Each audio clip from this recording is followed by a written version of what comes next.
जय भीम, जय भारत, जय संविधान। साथियों, आज के इस ऑनलाइन पर चर्चा कार्यक्रम में आज का जो विषय है वो सामाजिक न्याय के मसीहा, परम सम्मानित, परम आदरणीय जननायक कर्पूरी ठाकुर जी की जयंती की पूर्व संध्या पर। आवाज आपकी बिलिंग करने लगी आवाज?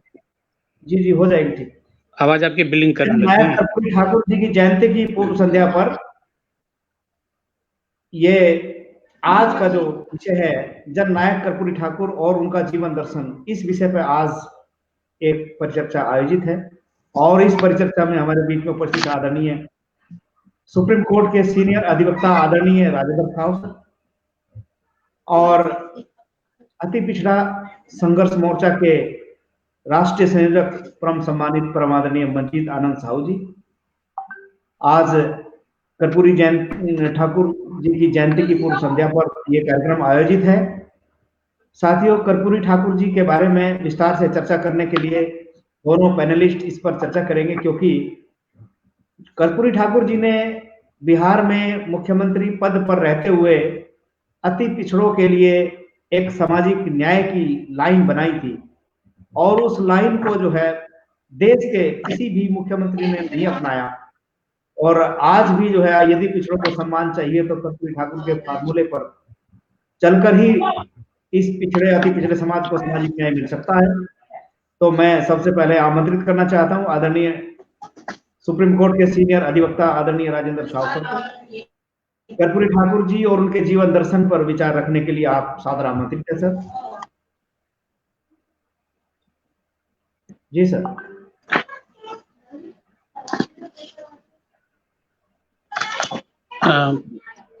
थैंक यू प्रोफेसर साहब आज की मीटिंग के लिए। जो आपने विषय रखा है, कल हमारे जननायक कर्पूरी ठाकुर जी का जन्म दिवस है, उनकी जयंती है और उनकी जयंती के पूर्व संध्या पर आप एक जो कार्यक्रम आज रख रहे हैं, एक बहुत ही सराहनीय कार्य है कि आज इस मीटिंग के माध्यम से अपने जो SC ST OBC बहुजन वर्ग के भाई हैं उनको उनके नेताओं के बारे में, उनके महापुरुषों के बारे में जानने का मौका लगेगा। तो इसी सिलसिले में आज जननायक कर्पूरी ठाकुर जी के बारे में तो बात स्पष्ट है कि उनका 24 जनवरी 1924 का जन्म हुआ था और उनका जन्म जो हुआ था वो बिहार में एक समस्तीपुर जिला है, जहाँ एक गांव पितौंधिया जिला है जिसे अब कर्पूरी ग्राम नाम दे दिया गया है। तो वहीं पर एक नाई जाति के परिवार में उनका जन्म हुआ था और उनके पिताजी का नाम गोपाल ठाकुर था, उनकी माताजी का नाम रामदुलारी देवी था और उनकी पत्नी के नाम जो है, पत्नी का नाम कुलेश्वरी देवी है। तो ये उनका मेन परिचय है।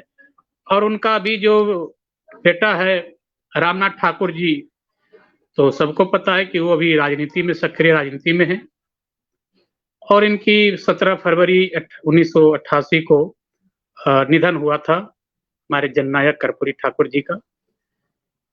कर्पूरी ठाकुर जी के बारे में अगर कबीर जी की एक बात हम कहें कि सहज सहज सब कोई कहे, सहज न जाने कोई, तो यह बात जो है कर्पूरी जी के जीवन पर बिल्कुल सटीक बैठता है कि जो सहजता की बात करते हैं वो खुद नहीं जानते हैं कि सहज क्या चीज है। और ये सहजता की प्रतिमूर्ति अगर कोई थे तो कर्पूरी ठाकुर जी थे। अगर उनके जीवन के बारे में आप जाने और उनके और भी जो भी पैतृक गांव के बारे में जानेंगे, परिवार के बारे में जानेंगे, तो आप हम सब आश्चर्यचकित हैं आज के दिन भी, हम लोग भी, कि क्या कोई व्यक्ति 2 बार मुख्यमंत्री बना हो, 1 बार उप मुख्यमंत्री बना हो और इतना लंबा समय राजनीति में रहे हों। एक बार अगर 1984 का चुनाव छोड़ दें तो अब तक कोई चुनाव नहीं वो हारे हो और उस व्यक्ति का आज भी घर एक जो है खंडहर है, ये सोचने की बात है। कई लोग तो अपने पुरखों की जमीनों को तो महल और शीश महल बना के छोड़ दिए हैं। इनका जो पुराना घर था मिट्टी का, वो भी खंडहर बना हुआ है। तो आज की स्थिति में ऐसे अगर मुख्यमंत्री रहे हों तो आप कल्पना कर सकते हैं कि इनके जीवन कितने आदर्शपूर्ण और कितने सरल थे। फिर इसके बारे में जो भी बात मैं कहूं कि इनके जयप्रकाश नारायण जी और एक आपके ये समाजवादी जो डॉक्टर राम मनोहर लोहिया, ये इनके राजनीतिक गुरु थे। और इनके साथ काम करने वाले में जो साथी थे वो रामसेवक यादव और मधुलिमय जैसे दिग्गज नेता थे इनके साथ। और इनके शिष्य अगर हम बात करें तो शिष्य में आपको लालू प्रसाद यादव जी हैं, नीतीश कुमार जी हैं, रामविलास पासवान जी हैं, सुशील कुमार मोदी भी हैं, जो इनके चेले हैं आज के समय में। तो ये इन्हीं से राजनीति के गुर सीखे हैं।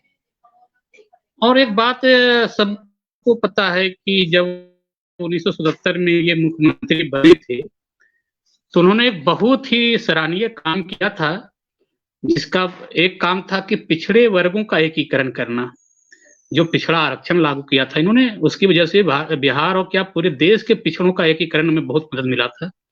और दूसरी काम इन्होंने किया था, और मैं 1981 में मैट्रिक किया था, तो मेरे 2-3 साल पहले से इन्होंने जब 77 में आए थे तो लागू किया था इन्होंने कि बिहार बोर्ड में 10वीं के बोर्ड में अंग्रेजी की अनिवार्यता खत्म कर दी थी इन्होंने। पहले था कि अनिवार्य था अंग्रेजी पास करना, और उसकी वजह से कई बच्चे अंग्रेजी में फेल कर जाते थे, खास करके वो SC ST OBC वर्ग के बच्चे ज्यादातर इंग्लिश में फेल हो जाते थे, और उसकी वजह से उनकी आगे की पढ़ाई नहीं हो पाती थी, क्योंकि वो अंग्रेजी फेल करने के बाद वो फेल माने जाते थे। तो इन्होंने किया था कि आप जो है 2 कोई पास कर जाइए, हिंदी, संस्कृत और अंग्रेजी।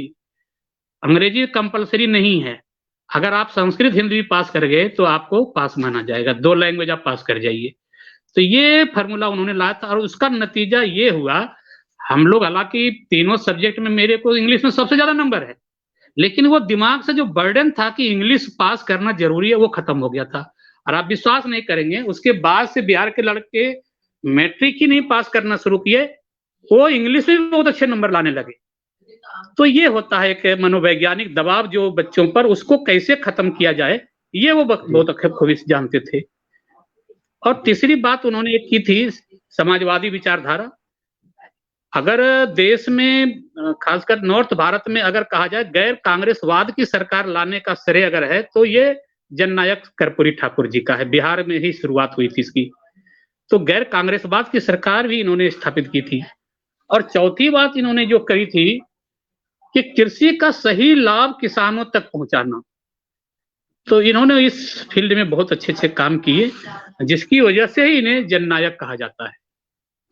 तो इतनी सी बात रख करके मैं चाहूंगा कि अपने अगले साथी के लिए भी थोड़ा सा मौका हो और उनका भी थोड़ा सुना जाए। क्योंकि आपने एक बात कही जो आदरणीय जननायक कर्पूरी ठाकुर जी ने जो है अपने शासनकाल में लागू की थी, जैसे एक अंग्रेजी का बर्डन, मनोवैज्ञानिक दबाव जो छात्रों के बीच में होता है उसको खत्म किया, और एक पिछड़े वर्गों के सामाजिक न्याय हेतु उन्होंने जो काम किया वो निश्चित रूप से सराहनीय वर्क है जो आपने बताया। और क्योंकि आपने बताया कि जो है कि वो समाजवादी विचारों के जो है एक पोषक थे, और राम मनोहर लोहिया जी उनके आदर्श थे, गुरु थे उनके, और जितने रामविलास जी अन्य जो दिख रहे हैं, लालू प्रसाद यादव जी, उनके जो है ये सब एक सहयोगी कम चेले जो आपने बताया। क्योंकि आज जो है सामाजिक न्याय का जो आंदोलन है वो एक ठहरता सा दिखाई दे रहा है, और क्योंकि आज हमें जरूरत है कि ऐसे नायक की जो इस सामाजिक न्याय के एजेंडे को लेकर के आगे चले, और ये प्रेरणा के स्रोत आदरणीय जननायक कर्पूरी ठाकुर जी भी हैं, बाबा साहब भीमराव अम्बेडकर, ज्योतिराव फुले, साहू जी महाराज जी, हमारे जितने भी महापुरुष है वो सब उसी लाइन के हैं। तो मैं इस विषय पर आगे बढ़ते हुए मैं आमंत्रित करना चाहता हूँ आदरणीय मंजीत आनंद साहू जी को, जो अखिल भारतीय अति पिछड़ा संघर्ष मोर्चा के राष्ट्रीय संयोजक हैं, और आप उत्तर बिहार के रहने वाले हैं, और राजनीति में आप अच्छे तरीके से सक्रिय हैं, और सामाजिक न्याय के एजेंडे को भी आप आगे बढ़ाते देख रहे हैं। आपका देश में पूरे अति पिछड़ों को गोलबंद बनाने के लिए आपका एक बहुत ही सराहनीय वर्क चल रहा है। मैं आपका इस चैनल के माध्यम से स्वागत और सम्मान करता हूँ। आदरणीय मंजीत जी, अपने आप को अनम्यूट करके तब बोलिए।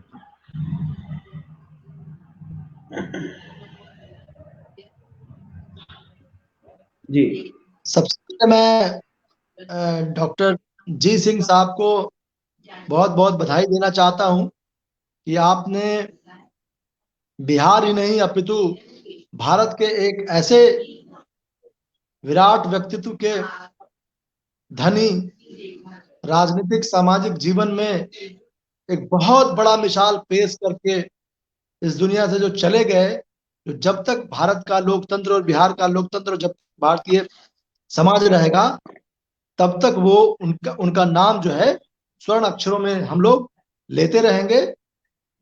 जहां तक सवाल है उनके व्यक्तित्व पर रोशनी डालने का, मैं समझता हूं कि मैं बहुत ही छोटा व्यक्ति हूं, लेकिन मैं आपको 2-3 उदाहरणों से यह बात बताने की कोशिश करूंगा कि उनका किस प्रकार का समर्पण था समाज के लिए, देश के लिए, प्रदेश के लिए, अपितु सभी वर्गों के लिए।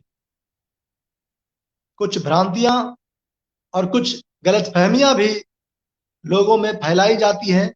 सामाजिक और राजनीतिक विद्वेष जो है कुछ लोगों के मन मस्तिष्क में पनपता है। जब वे मुख्यमंत्री थे तो उन्होंने किसानों के लिए, मैं किसानों से बात शुरू कर रहा हूं क्योंकि आज इस देश के भीतर किसानों का मसला सबसे बड़ा मुद्दा बना हुआ है। उन्होंने किसानों के ऐसे भूमि जो कि गैर लाभकारी थे, उस पर माल गुजारी जो लगता था उसको उन्होंने लेना बंद कर दिया। जो भूमि उपजाऊ नहीं थी, जिस भूमि से किसानों को कोई लाभ नहीं होता था, ऐसी भूमि पर टैक्स लेना, मालगुजारी टैक्स उन्होंने बंद किया। दूसरा उदाहरण मैं देता हूं उनके व्यक्तित्व का, उनके कृतित्व का और उनके समता और समानता का, जो वो एक सोच रखते थे कि जब वे मुख्यमंत्री हुए तो सचिवालय के जो इमारत थे, उस इमारत के जो लगे लिफ्ट थे, चतुर्थ वर्गीय कर्मचारी उसका इस्तेमाल नहीं करते थे। लेकिन कर्पूरी ठाकुर जी ने अपने कार्यकाल में उसे चतुर्थ वर्गीय कर्मचारियों के लिए भी उपयोग के लिए अनुमति दिया। जैसा कि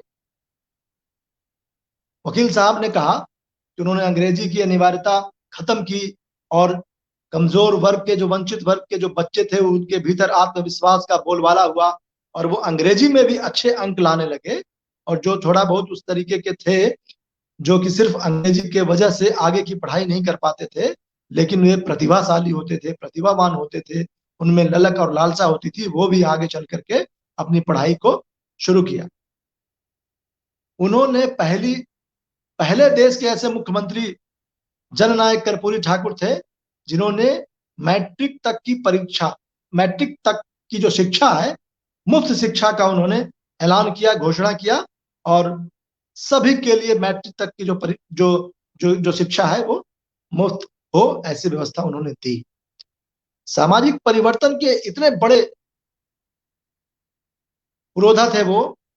कहीं भी अगर अंतरजातीय विवाह की जानकारी या सूचना उनको मिलती थी, वो बिन बुलाए वहां पहुंच जाते थे, ताकि समाज में एक ऐसा माहौल बने जिससे कि जो समाज के भीतर जात पात भेदभाव है उसको खत्म करने का हम प्रेरणा ले सके, समाज के लोग प्रेरणा ले सके। मैं आपको बताना चाहता हूं कि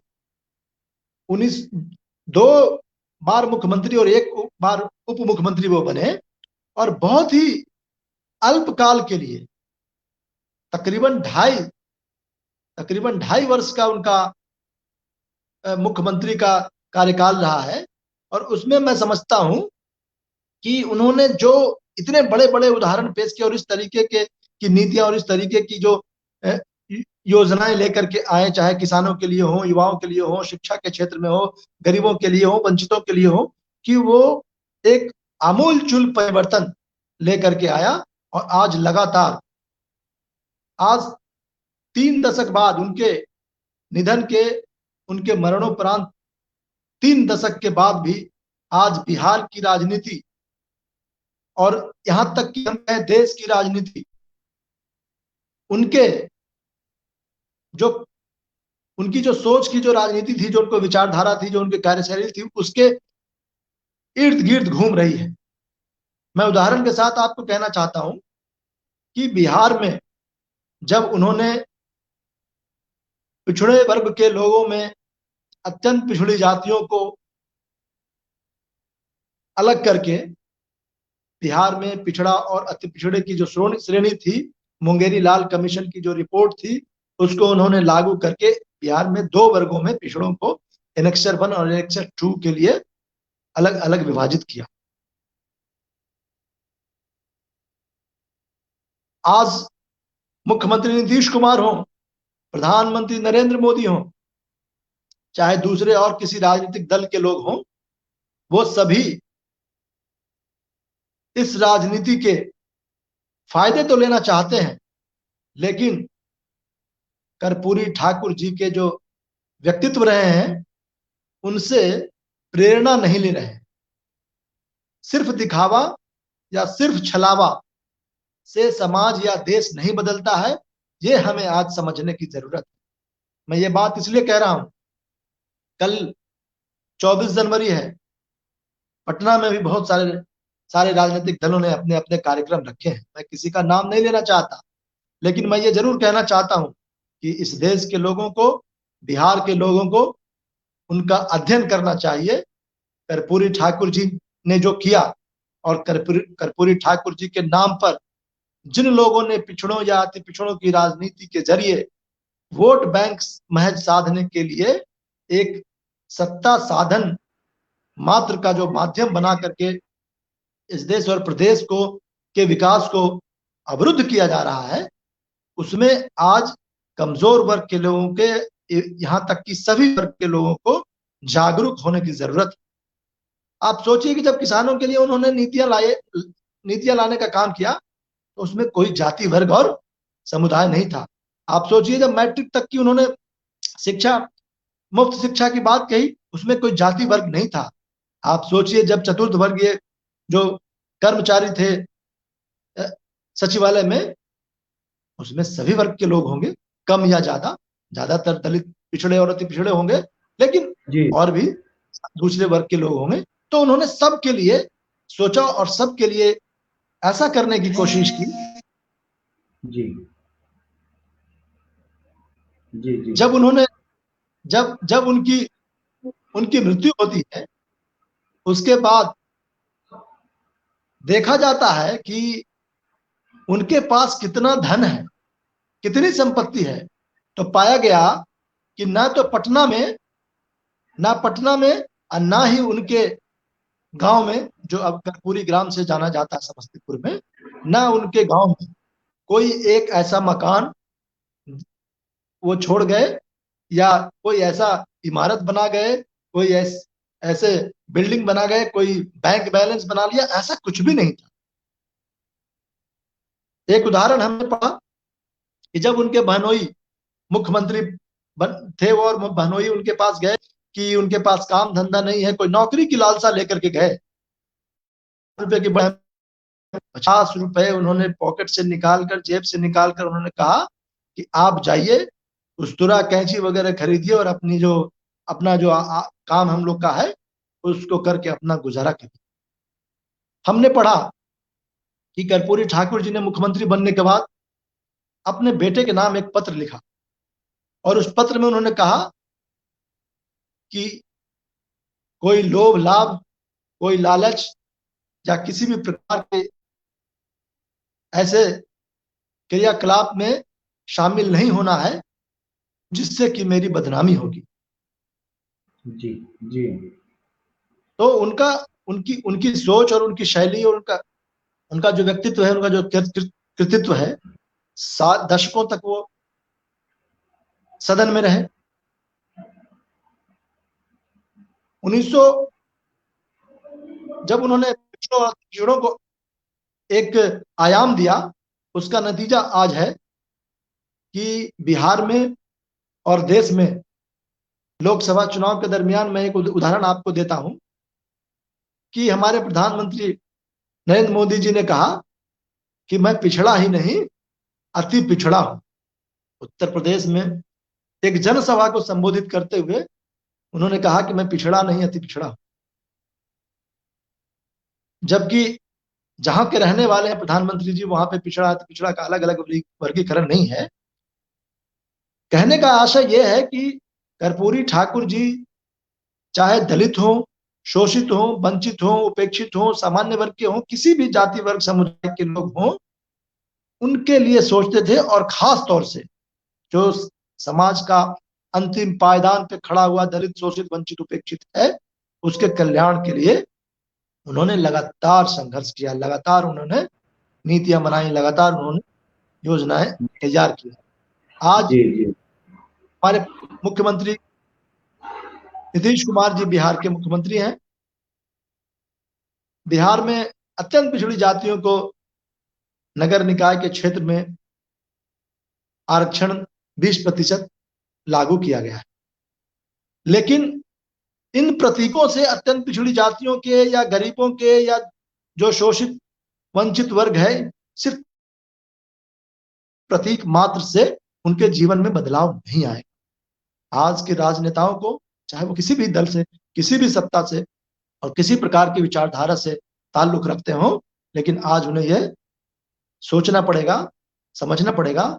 और अगर वे नहीं सोचते समझते हैं, इस पर विचार नहीं करते हैं, तो ऐसे दिवस के पूर्व संध्या पर मैं यही कहूंगा कि इस देश के युवा वर्ग, इस प्रदेश के युवा वर्ग को जो किसी भी क्षेत्र में जाना चाहते हो, चाहे वो राजनीति में जाना चाहते हो, चाहे वो प्रोफेशनल बनना चाहते हो, किसी भी क्षेत्र में चाहते हो, उनको ऐसे राजनेताओं के जीवन दर्शन को सुनकर, पढ़कर, समझकर अपने अपने जीवन में आगे बढ़ते हुए उनकी सोच को करने के लिए हमें विचार करना चाहिए। जी जी मंजीत जी, आपने बहुत अच्छी बात कही कि जो है कि आज के युवकों को जो राजनीति के क्षेत्र में जाना चाहते हैं, ऐसे महान नायकों के जीवन दर्शन से प्रेरणा लेने की परम आवश्यकता है।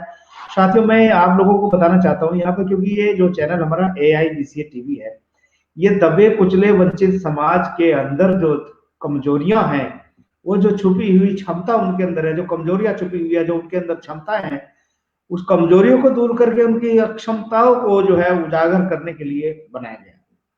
और ये जो है इस दबे कुचले वंचित समाज का शासन में, प्रशासन में, धन, धरती, रोजी रोजगार में जो हिस्सेदारी नहीं है, यानी एक तरह से ये सामाजिक न्याय से वंचित है, उनको सामाजिक न्याय दिलवाने के लिए इस चैनल का जो है हम लोग संचालन करते हैं। और जो है सबसे बड़ी बात मैं आप लोगों को बताना चाहता हूं इस चैनल के माध्यम से, जो ओबीसी की आबादी जो है वो 52% कही जाती है, और मंडल कमीशन ने इस बात को माना है, और उसे मात्र 27% आरक्षण मिलता है।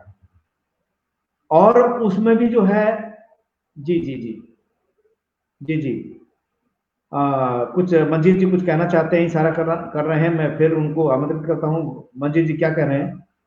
आप अपनी बात कर ले पूरी, उसके बाद मैं कहूँ। आप अपनी बात पूरी करें। तो ये जो उनकी हिस्सेदारी है, मात्र आज अभी भी A और B ग्रेड की नौकरी में 3% ही है। और देश आजाद 1947 में हुआ था, और भारत का संविधान जो है 1950 में लागू हुआ, और आज 2020 हम लोग पार करके 21 में है, 26 जनवरी 21 हमारे सामने है। और आज भी ये जो है पिछड़ा वर्ग जो है, अति पिछड़ा वर्ग जो है, सामाजिक न्याय से जो है कोसों दूर है, और उल्टे इसके खिलाफ साजिश होकर के सारे साधनों संसाधनों का जो है प्राइवेटाइजेशन, लिबरलाइजेशन, ग्लोबलाइजेशन के माध्यम से इनके अंदर जो है प्रतिनिधित्व को समाप्त करने की योजना बना रहे हैं। तो एक तरह से ये कहा जाए कि जो है इस स्वतंत्र भारत के जो शासक हुए हैं, इस आजाद भारत के जो शासक हुए हैं, या ये इस गणतंत्र के जो शासक हैं, आज वर्तमान में भी शासक हैं, या वो शासक जातियां जिनके हाथ में शासन की बागडोर आई है, उन जातियों ने जो है उस दबे कुचले वंचित समाज को शासन में, प्रशासन में हिस्सेदारी देने में जो है जो एक भेदभाव करता है, वो आज जग जाहिर है। यदि ऐसा नहीं होता तो आबादी के हिसाब से ओबीसी आज अपनी आबादी के हिसाब से शासन प्रशासन में होता, ये काम नहीं करे। ये काम एक आदरणीय जननायक कर्पूरी ठाकुर जी ने जो है ये बिहार में शुरू किया था। उन्होंने पिछड़े वर्ग को 2 हिस्सों में बांटा, पिछड़ा और अति पिछड़ा, बांट करके जो है जो पिछड़ों में भी कुछ ऐसी जातियां थी जो वाकई जो है जिनका एक अलग श्रेणी बनना चाहिए था, बनाया, मगर ये पूरे देश भर में नहीं कर पाए। ये जो है इस दिशा में कोई भी जो है कोई भी ऐसा शासक जो है नहीं आया, कोई भी ऐसा मुख्यमंत्री नहीं आया जिसने कर्पूरी ठाकुर जी के फार्मूले को अपना करके इस दबे कुचले बच्चे समाज को शासन प्रशासन में धन धरती रोजी रोजगार में हिस्सेदारी उनकी आबादी के हिसाब से दे करके उनको बांट करके यदि आओ। तो मैं फिर मंजीत जी के सवाल का भी वेट करता हूँ। वकील साहब सामने आइए मंच पर। जी वकील साहब, मंजीत जी आप अपनी बात कहें, कुछ कहना चाहते थे आप? जी मंजीत जी की एक बात होकर फिर मैं जी मैं ये कहना चाहता हूं कि आजादी के 70 साल बाद, जी आजादी के 70 साल बाद आज पिछड़े वर्ग के लोग, अति पिछड़े वर्ग के लोग समाज की मुख्य धारा से कोसों दूर हैं। जी जी पिछड़े वर्ग जो कुछ जातियां हैं जी वे थोड़ा आगे बढ़ी जरूर है, लेकिन जातियों के जो बहुत सारी जातियां हैं जिनकी की आबादी 35 से 40% आज की तारीख में समाज के भीतर है, उनका समाज के मुख्यधारा से जुड़ पाना अभी भी नहीं हो पाया है। देश के सत्ता शासन में बैठे हुए लोग या सिविल सोसाइटी के लोग या प्रबुद्ध वर्ग के लोगों को इस पर बहस करने की जरूरत है कि आखिरकार लोकतांत्रिक और संवैधानिक व्यवस्था के भीतर, चाहे वो लोकतंत्र में प्रतिनिधित्व का सवाल हो या फिर सरकारी नौकरियों का सवाल हो, निजी क्षेत्र में उनके प्रतिनिधित्व का सवाल हो, चाहे वो न्यायपालिका के भीतर उनके प्रतिनिधित्व का सवाल हो, कहीं पर भी ये पूरा होता हुआ दिखाई नहीं पड़ा है। यहाँ तक कि आज की जो सत्ता शासन है वो उनका प्रतिनिधित्व खत्म करने पर आमादा है। आप आज देखते हो कि इस देश के भीतर गरीबी के आधार पर हमारा संविधान सामाजिक और शैक्षिक, वकील साहब कहेंगे हमारा संविधान सामाजिक और शैक्षिक आधार पर आरक्षण का प्रावधान करता है, लेकिन इस देश के भीतर एक ऐसा रिजर्वेशन 24-48 घंटे के भीतर लागू हो जाता है जिसमें कि न तो संविधान होता है और ना ही इस देश का जो कमजोर वर्ग है वो होता है। जब इस देश के भीतर सामाजिक न्याय आयोग बनाया गया, इस सामाजिक न्याय के लिए पिछड़ों के लिए, अति पिछड़ों के लिए वो कोई नीतियां बनाएगी। आज ये देखा जा रहा है कि जो उनको प्रतिनिधित्व 27% मंडल कमीशन के आधार पर या मुंगेरी लाल कमीशन के आधार पर जो रिजर्वेशन मिले हुए हैं, उन रिजर्वेशंस को खत्म करने पे आमादा है। आखिरकार संविधान के भीतर सामाजिक और शैक्षिक का जो अर्थ होता है वो ये होता है कि जो अनुसूचित जाति, जनजाति, पिछड़े अति पिछड़े वर्ग के लोग हैं, सामान्य वर्ग के उत्थान के लिए 100 नीतियां बनाए सरकार, इसके लिए किसी को आपत्ति नहीं है।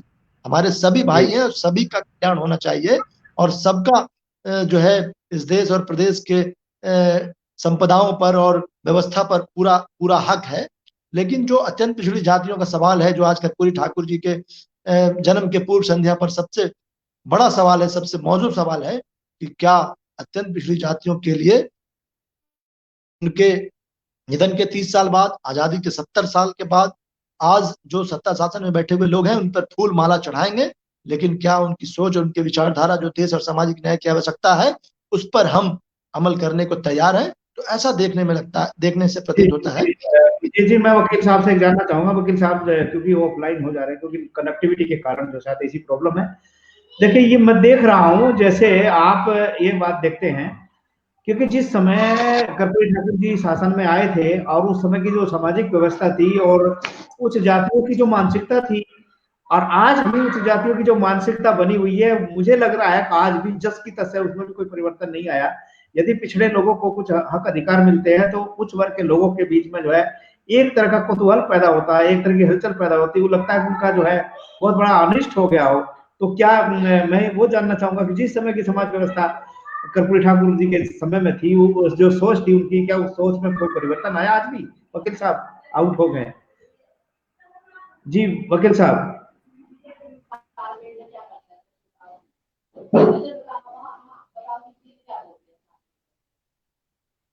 वकील साहब आवाज आ रही मेरी सर? हाँ बोलिए। हेलो, हाँ बोलिए, आवाज आ रही। हाँ आ रही आवाज।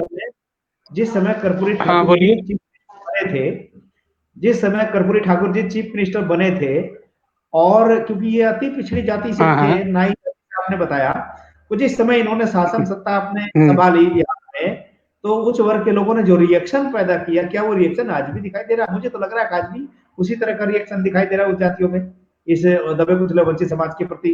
एक मुझे तो ऐसा लगता है कि ये उच्च जाति के लोग जो है आज भी जो है पिछड़े वर्ग को जो है उभरता हुआ देखना नहीं चाहते। उनको ये चाहते हैं कि ये वही बने रहे जहां ये थे। वो इनको हक अधिकार देने के लिए जो है एक तो योजना भी नहीं बनाते। क्या ऐसा आपको भी लगता है या मुझे ही लग रहा है ऐसा? जी सर। हाँ, देखिए अभी जो मंजित भाई ने बताया कर्पूरी जी के बारे में, तो देखिए वो एक ऐसे नेता हैं, कोई पैरासूट से ऊपर है टपके हुए नहीं है, या नो कोई उनका पॉलिटिकल बैकग्राउंड से आए हैं। आप ये देखिए कि अगर देश में जब भारत छोड़ो आंदोलन चल रहा था, तो 26 महीना वो जेल में रहे थे उस समय। अच्छा, उसके बाद वो पहली बार जब मुख्यमंत्री बने थे, तो 22 दिसंबर 1970 से लेके 2 जून 1971 तक रहे थे।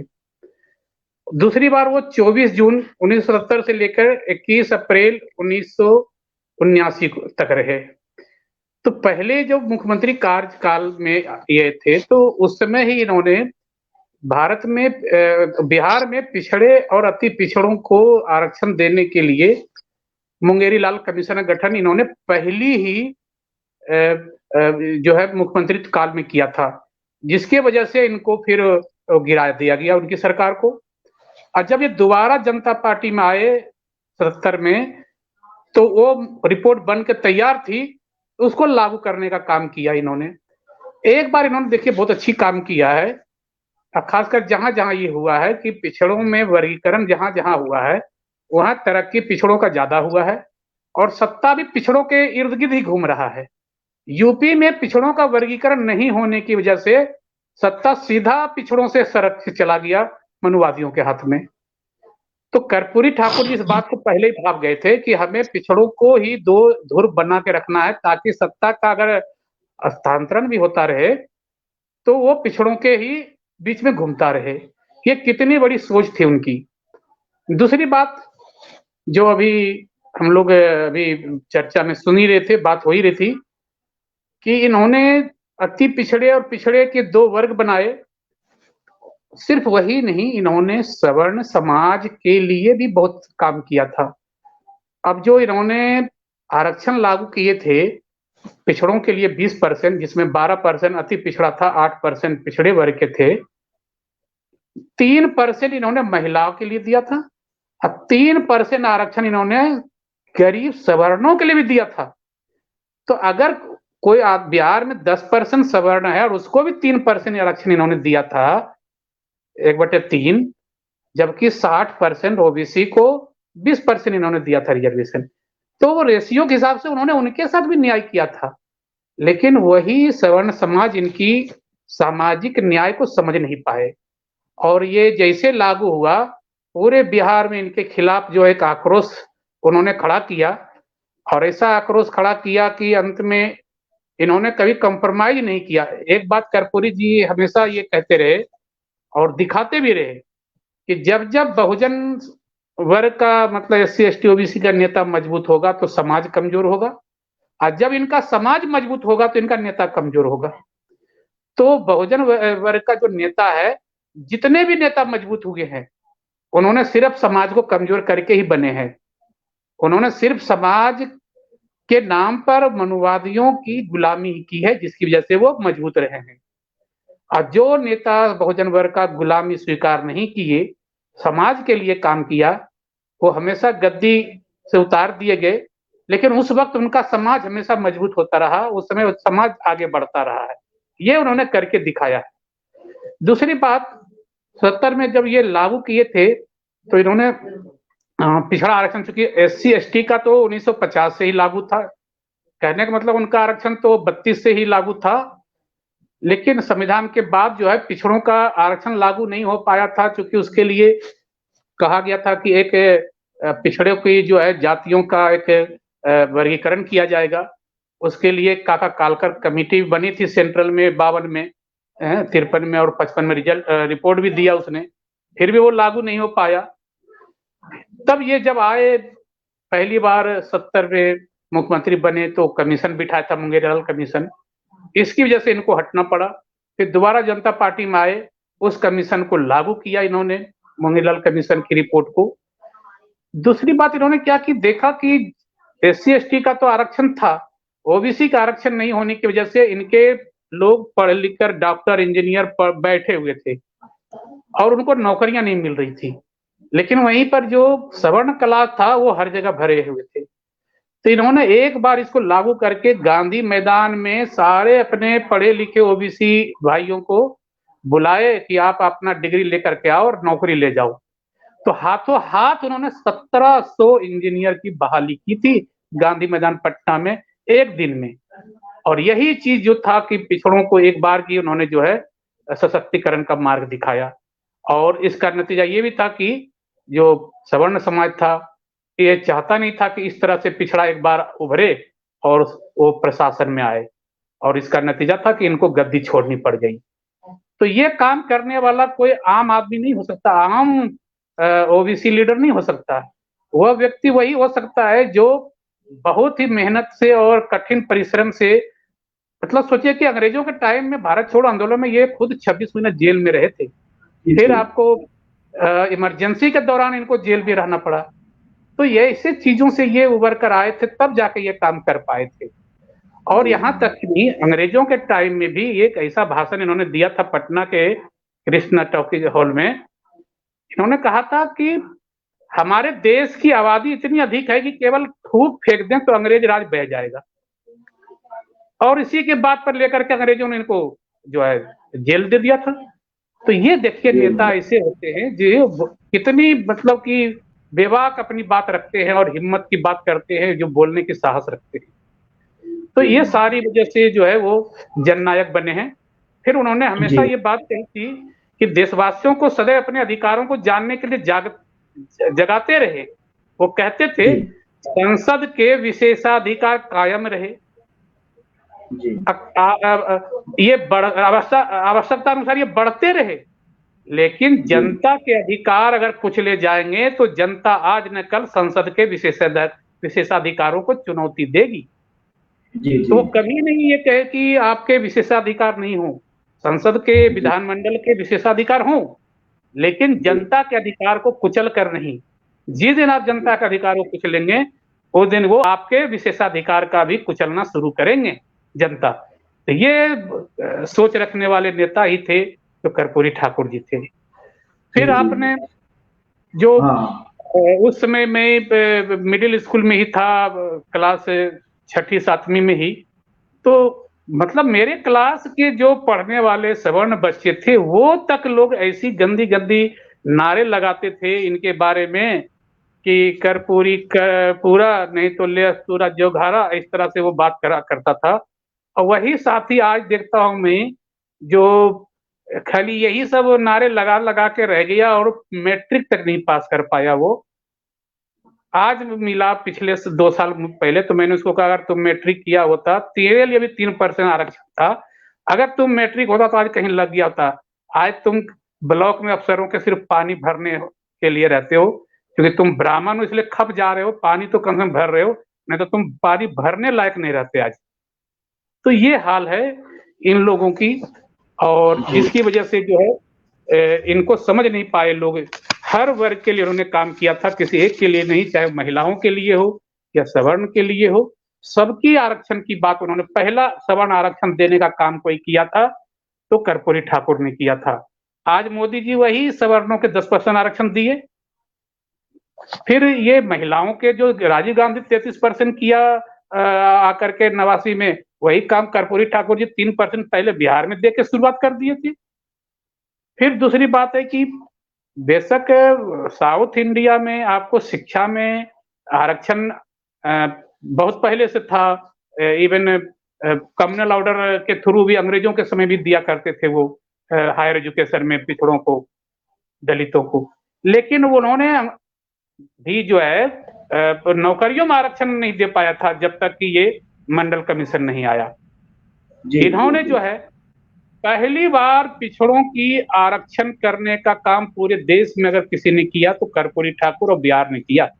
उसके बाद इस देश में कहीं भी पिछड़ों का आरक्षण लागू हुआ। तो ये काम करने वाले कोई अगर कोई नेता थे तो कर्पूरी ठाकुर थे, और जिसकी वजह से ही वो आज जो है जननायक कहलाते हैं। और इनके सामने एक, चाहे किसी वर्ग का नेता हो, आज कहीं नहीं टिकते हैं इनके, चाहे चरित्र की बात हो, चाहे इनके आदर्श की बात हो, चाहे इनके कार्य की करने की क्षमता की बात हो, कहीं भी कोई भी वर्ग का नेता आज इनके सामने नहीं ठहर पाते हैं। एक बार की बात है कि ये महामाया प्रसाद जी को इन्होंने पहला गैर कांग्रेसी मुख्यमंत्री बनाया था, और उसी मंत्रिमंडल में जो है ये उप मुख्यमंत्री भी थे। तो खुद चाहते तो मुख्यमंत्री बन सकते थे, लेकिन कांग्रेसी सरकार को बनाने का काम भी इन्होंने ही किया था। हालांकि पहला ओबीसी मुख्यमंत्री बिहार में सतीश कुमार सिंह जी बने थे, और वो बीपी मंडल जी के सहयोग से बने थे, लेकिन वो कांग्रेस में थे, कांग्रेस के सरकार में वो थे, तो वो बने थे।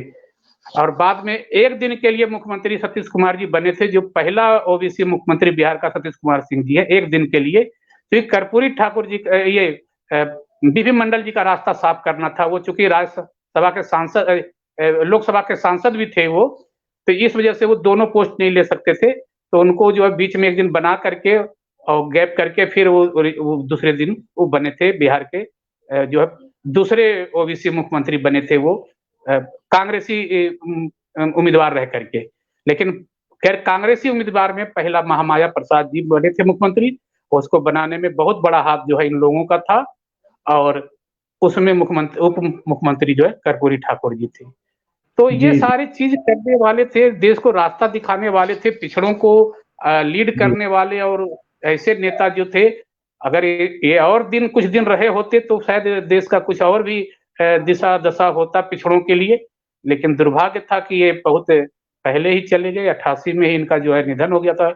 अगले महीना शायद हम लोग इनका आप जो पुण्यतिथि भी मनाने आए, अगले ज्यादा दिन है भी नहीं है, तो अगले कुछ दो हफ्ते के बाद हम लोग शायद इनके वो 3 हफ्ते में इनका पुण्यतिथि मनाए आ सकते हैं।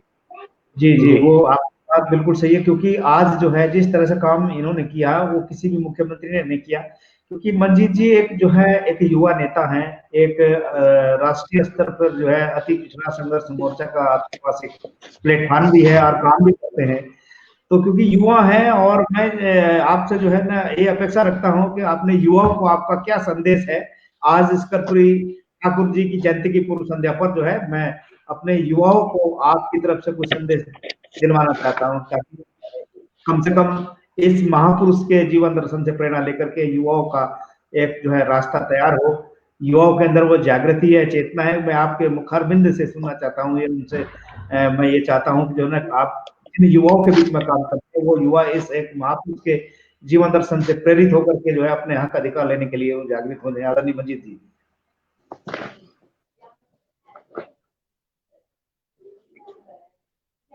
अनम्यूट करिए अपने आप, अनम्यूट करिए।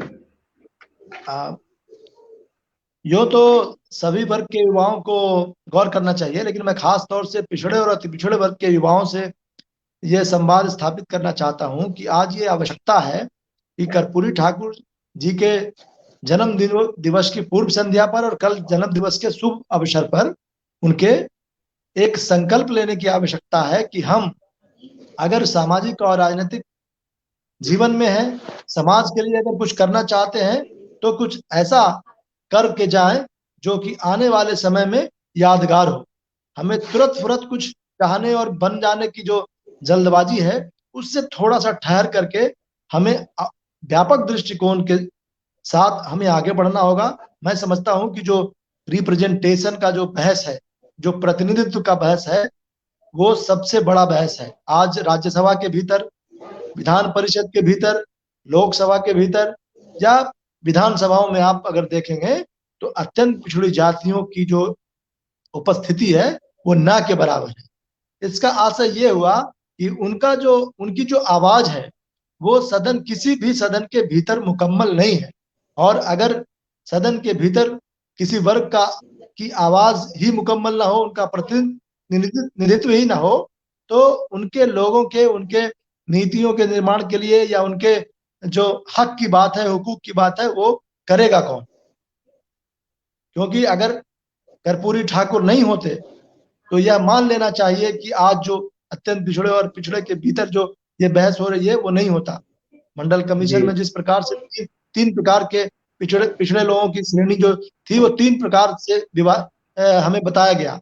एक जो साधन संपन्न पिछड़े हैं, एक जो कामगार पिछड़े हैं, और तीसरा जो घुमंतु, जो कि अपना जीवन यापन किसी भी प्रकार से इधर उधर घूम फिर करके और रह करके गुजर बसर करते हैं। एक जो पहला तबका है वो दूसरे और तीसरे तबके के बीच हमें काम करने की जरूरत है। वो कैसे होगा? उनका जब तक सामाजिक, आर्थिक, शैक्षिक, राजनीतिक, सांस्कृतिक विकास नहीं होगा तब तक यह संभव नहीं है। तो यह शुरुआत जो है पहले राजनीतिक रूप से करना होगा, शिक्षा के क्षेत्र में और राजनीति में, उनको दोनों ही क्षेत्र में अवसर चाहिए और उस अवसर की समानता को हमें लड़ करके लेना होगा। क्योंकि 35-40% संख्या अगर है तो मैं तो हम इस बात की लड़ाई लड़ रहा हूं कि जिस प्रकार से अनुसूचित जाति और जनजाति के लोगों के लिए आरक्षण की व्यवस्था न्यायपालिका में या विधायिका में है, शिक्षा के क्षेत्र में है, उसी तरीके से राष्ट्रीय स्तर पर, केंद्रीय स्तर पर अत्यंत पिछड़ी जातियों के लिए ये व्यवस्था होना चाहिए। एनेक्सर 1 और एनेक्सर 2 का जो क्लासिफिकेशन है उसको जल्द से जल्द करने के लिए लड़ाई लड़नी चाहिए। और उसके बाद हमें, चाहे वो सरकारी नौकरी हो, यहाँ तक कि निजी क्षेत्र में, क्योंकि आज की तारीख में सरकारी क्षेत्र के बजाय निजी क्षेत्र में अवसर ज्यादा है और जो सरकारी क्षेत्र है उनको भी निजी हाथों में दिया जा रहा है। मैं यहाँ सवाल खड़ा करना चाहता हूँ आज की तारीख में कि जिन निजी क्षेत्र के नौकरियों को, जिन सरकारी क्षेत्र को निजी क्षेत्र में निजी हाथ में दे दिया गया, उसमें आरक्षण की नीति क्यों नहीं लागू किया गया? जिन सरकारों ने, चाहे वो किसी पार्टी की सरकार हो, जिन सरकारों ने निजीकरण किया है उनको उसमें एक क्लॉज रखना चाहिए कि उसके कर्मचारियों और अधिकारियों के चयन के समय वो आरक्षण नीति उसी प्रकार से लागू रहेगी जिस प्रकार से सरकारी तौर पे लागू हुआ करती थी। तमाम निजी क्षेत्र में 30% रिजर्वेशन विधायिका, न्यायपालिका, कार्यपालिका से लेकर इसकी लड़ाई हमें, जो मैं लड़ रहा हूं, उसको आगे बढ़ करके इस देश के और प्रदेश के युवाओं को आगे आकर के लड़ना होगा। अन्यथा आज जिस प्रकार से राजनीति टर्न ली है, जिस तरीके से आरक्षण को खत्म करने की और मिटाने की कोशिश चल रही है, साजिश चल रही है, उसमें एक ऐसा अवसर आ जाएगा कि आरक्षण की जो व्यवस्था है उसको समाप्त कर दिया जाएगा। इससे पहले जो अघोषित आरक्षण एक खास वर्ग को मिला हुआ है, जो लोग ये बहस करते थे कि पेट में कैंची छूट जाएगा, वही लोग सहर्ष स्वीकार कर लिए उस आरक्षण को। और जैसा कि हमारे वकील साहब ने कहा कि किस प्रकार से कर्पूरी ठाकुर जी ने जब व्यवस्था दिया तो किस प्रकार से उनको गालियों से लोगों ने नवाजा। तो हमें थोड़ा प्रगतिशील होकर, चाहे दूर सामान्य वर्ग के युवा हो, अनुसूचित जाति के युवा हो, पिछड़े वर्ग के युवा हो, अति पिछड़े वर्ग के युवा हो, हमें प्रगतिशील होकर सोचना पड़ेगा कि आखिरकार घर के बाहर अगर कोई भूखा सोया हुआ होगा तो हमें अपने घर के भीतर कैसे चैन से नींद आ सकती है। इस मानसिकता के साथ हमें आगे बढ़ना होगा और इस प्रदेश और देश के खास तौर से अति पिछड़ी जाति के युवाओं को आगे आकर के तभी जाकर सच्ची श्रद्धांजलि हम कर्पूरी ठाकुर जैसे नेता को और कर्पूरी ठाकुर जी को दे सकेंगे। और हम समझते हैं कि इस अवसर पर कर्पूरी ठाकुर जी जीवन काल है वो अपने आप में एक पूंजी के रूप में है, वो अपने आप में एक उपकरण के रूप में है, अपने आप में एक ग्रंथ के रूप में उनका जो जीवन है, और उसी उपकरण, उसी पूंजी और उसी ग्रंथ से हम आगे का जो इतिहास है वो रच सकते हैं, लिख सकते हैं और बढ़ सकते हैं। धन्यवाद। जी, बहुत बहुत धन्यवाद मंजीत जी, आपने युवाओं को जो संदेश दिया, मैं आपका जो है स्वागत, अभिनंदन करता हूं।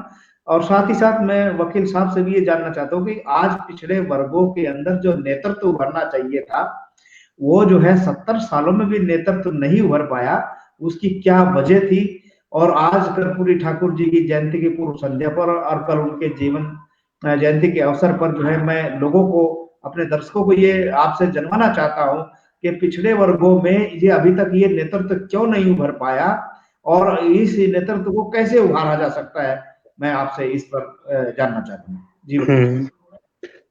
हाँ प्रोफेसर साहब, ऐसा है कि ये देखा गया है कि जिस वर्ग का भला चाहिए, अगर उसका नेता नहीं है तो उसका कभी भला हो ही नहीं सकता है।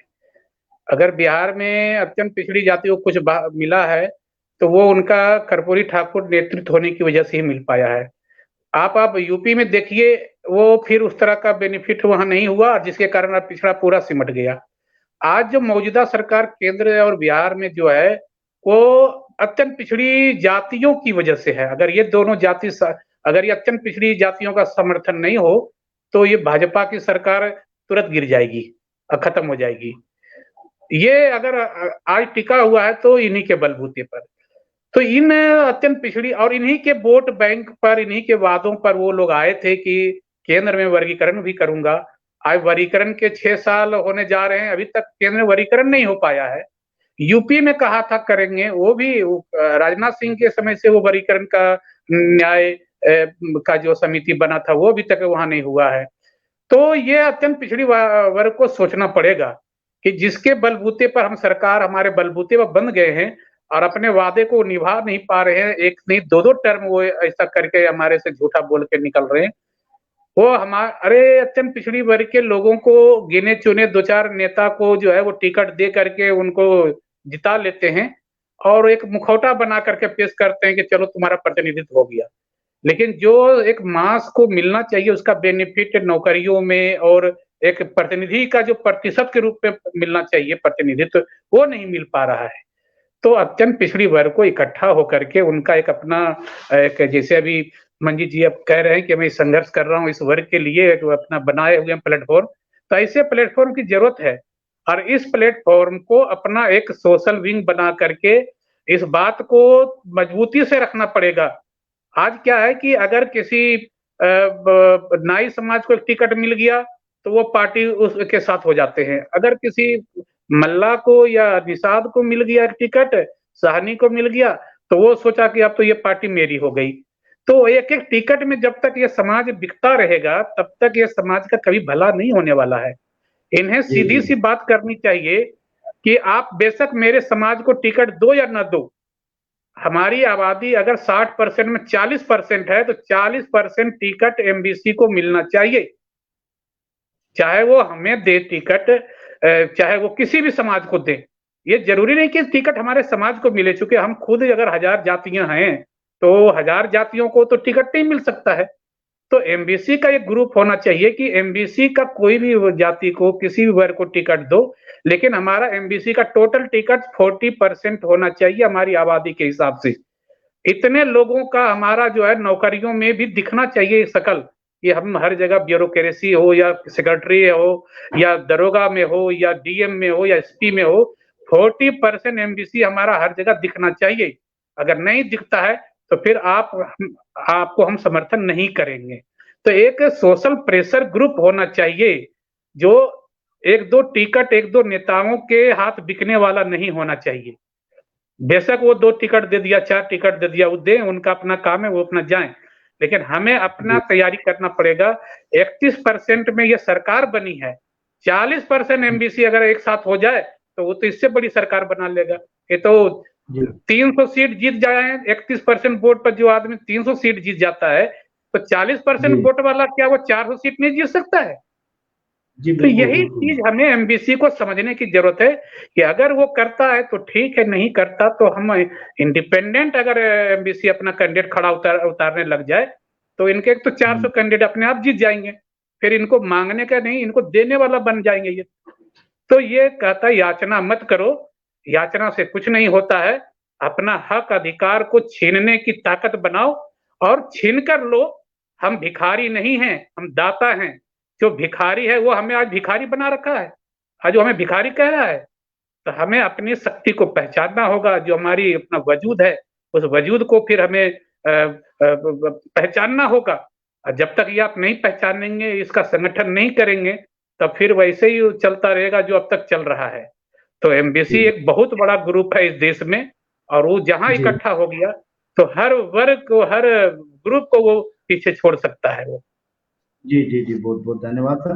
आपने बहुत अच्छी बात की। आज एमबीसी को एक ध्रुवीकृत होना चाहिए और जो एमबीसी की जाति है उनको भी अपना जो है एकीकरण होकर के जो है उनको अपना हक अधिकार लेना चाहिए। ये आपकी बात से मैं सहमत हूँ, क्योंकि जब तक ये एक नहीं होंगे तब तक कोई बात बनने वाली नहीं है और आज की ज़रूरत है एक हो और मंजीत जी इस तरह का काम कर रहे हैं।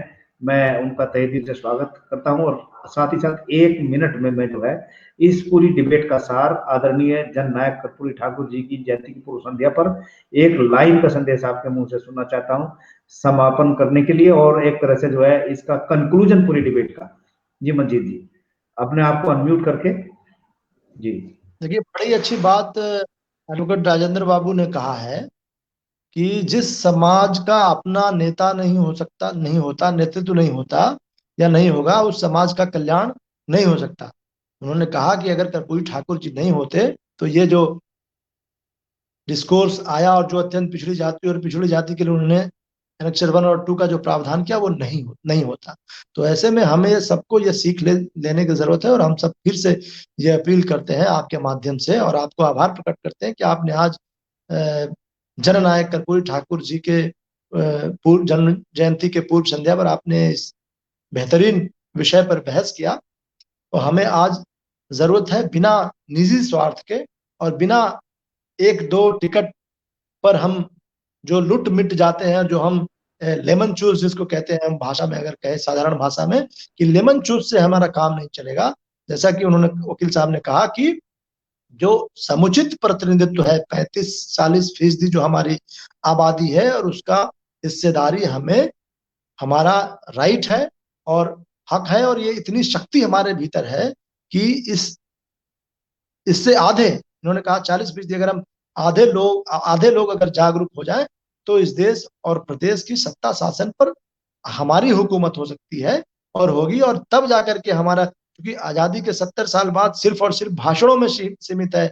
सामाजिक न्याय, जितने राजनीतिक दल के लोग हैं वो सामाजिक न्याय की बात करते हैं, वो पिछड़ों, दलितों, महिलाओं, तमाम लोगों की बात करते हैं, लेकिन केवल बात तक सीमित रह जाता है। अगर उनकी नीतियों में आप जाएं, अगर आप उनके केंद्रीय कार्य समिति को देखें, उनके राष्ट्रीय महासचिवों की संख्या देखें, उनके प्रदेश के अध्यक्षों की संख्या देखें, अगर प्रदेश में महासचिवों की संख्या देखें, जिला अध्यक्षों की संख्या देखें, टिकट बंटवारे की अगर गिनती करेंगे तो आप उनमें देखें तो उसमें अत्यंत पिछड़ी जाति के लोग नहीं होंगे, उसमें महिलाएं नहीं होंगी, उसमें जो कमजोर वर्ग का लोग है वो नहीं होंगे। तो ऐसे में हम आगे आने के लिए सिर्फ और सिर्फ एक रास्ता है कि आप संघर्ष जी का राह करें और जी हम आने वाले समय में अपने जी अत्यंत पिछड़ी जाति के लिए अपना नेतृत्व तय करेंगे, अत्यंत पिछड़ी जी जातियों के हक अधिकार के लिए सड़कों पर आवाज बुलंद करेंगे और इसमें जो लोग भी इस जी बात से सहमत हो और जो लोग भी इस विचारधारा से सहमत हो उन सब को आगे आकर के इस उद्घोष के साथ चलना चाहिए। बहुत बहुत धन्यवाद। जी जी जी, बहुत बहुत धन्यवाद वकील साहब। आपने बहुत ही एक बहुत सुंदर बात कही कि जो है हमको लामबंद होने की आवश्यकता है। सार आपकी बात का है। मैं जो है आपका स्वागत करता हूँ, अभिनंदन करता हूँ। वकील साहब से भी मैं जो है इसका कंक्लूजन चाहूंगा और फिर ये कार्यक्रम समाप्त होगा। मैं उससे पहले बता दूं, ये दबे कुचले वंचित समाज की आवाज है। दबे कुचले वंचित समाज की आवाज एआईबीटी टीवी है। आज इस पर आप सब दोनों लोग आए, आपका तहे दिल से स्वागत, अभिनंदन। वकील साहब आप डिबेट जी हाँ जी, हाँ, जिस तरह से अभी मंजीत जी काम कर रहे हैं एमबीसी के लिए, तो इन्हीं जैसे जितने भी युवा नेता हैं एमबीसी में, पहले इनका एक अपना कोऑर्डिनेशन कमेटी बनना चाहिए। वो जितने भी एमबीसी में ग्रुप के में जितने भी जाति उपजाति के लोग हैं, पहले इनका जितने भी नेता हैं उनका एक कोऑर्डिनेशन कमेटी बने और ये कोऑर्डिनेशन कमेटी बना करके एक अपना मैनिफेस्टो बनाए, अपना एक चार्टर बनाए। लगता है कि कनेक्टिविटी के कारण जो है आपकी बात अधूरी रहती दिखाई दे रही है, क्योंकि मैं मंजीत जी आपका स्वागत करता हूं क्योंकि आपने बहुत वैल्यूएबल समय दिया। समय भी के हमारा लिए हो गया काम वकील करेंगे। साहब की अगर तरफ वो से कुछ जी टिकट के लिए जी कोई अगर आता है तो हमें ऐसे जी लीडरों को सीधे पीछे छोड़ देने की जरूरत है। हमें जी सिर्फ संगठन के लिए काम करना है। जिस दिन आप संगठन के लिए काम करेंगे, पहले कहता है डॉक्टर जी अंबेडकर ने कहा कि राजनीतिक सत्ता के लिए आपके हाथ में पहले सामाजिक सत्ता होनी चाहिए। जिसके पास सामाजिक सत्ता नहीं है उसका राजनीतिक सत्ता नहीं हो सकता है। आपके लालू जी की सत्ता चली गई, नीतीश जी की सत्ता डवाडोल है, आपको मायावती जी चली गई, अखिलेश जी चले गए, तो जितने भी बहुजन के नेता हैं उनकी सत्ता आई और चली गई। क्यों? उनके पास सामाजिक सत्ता नहीं थी। आरएसएस कभी 2 सीट पर हुआ करता था, आज वो 300 सीटों पर है। क्यों? उसके पास सामाजिक सत्ता है। तो जब तक आपका सामाजिक सत्ता नहीं होगा आपकी राजनीतिक सत्ता नहीं होगी। तो हमें पहले राजनीतिक लोभ लालच छोड़ करके संगठन के लिए काम करना होगा। एमबीसी के सभी नेताओं को इकट्ठा होकर के कोऑर्डिनेशन कमेटी बनाना पड़ेगा और उसके एक चार्टर हो जिसके तहत वो काम करें। हमें टिकट के लिए नहीं, राजनीति के लिए नहीं, संगठन के लिए, समाज के लिए पहले काम करना होगा। और जिस दिन आप ये एक ताकत इकट्ठा कर लेंगे वो दिन दूर नहीं है कि सत्ता आपके कदमों में होगा और एमबीसी का राज होगा। Thank you. जी, बहुत बहुत धन्यवाद, क्योंकि समय अब हमारा हो चुका है और आपने बहुत ही महत्वपूर्ण बातें रखी। साथियों, जितने लोग इस कार्यक्रम को देख रहे हैं, इस वीडियो को शेयर करिए, लाइक करिए, अपने दोस्तों को भेजिए और साथ ही साथ हमें सुझाव भेजिए ताकि हम इसमें सुधार कर सकें। ये एआईबीसीए दबे कुचले वंचित समाज की आवाज है। उनके अंदर जो कमजोरियां है उन्हें दूर करने के लिए काम करता है। उनके अंदर जो छुपी हुई क्षमता है उनको निखार करके उनका नेतृत्व देने के लिए लगातार काम कर रहा है। मैं आप सभी का स्वागत और अभिनंदन करते हुए इस कार्यक्रम को समाप्ति की घोषणा करता हूं। जय भीम, जय भारत। साथियों, इस कार्यक्रम को शेयर करिए।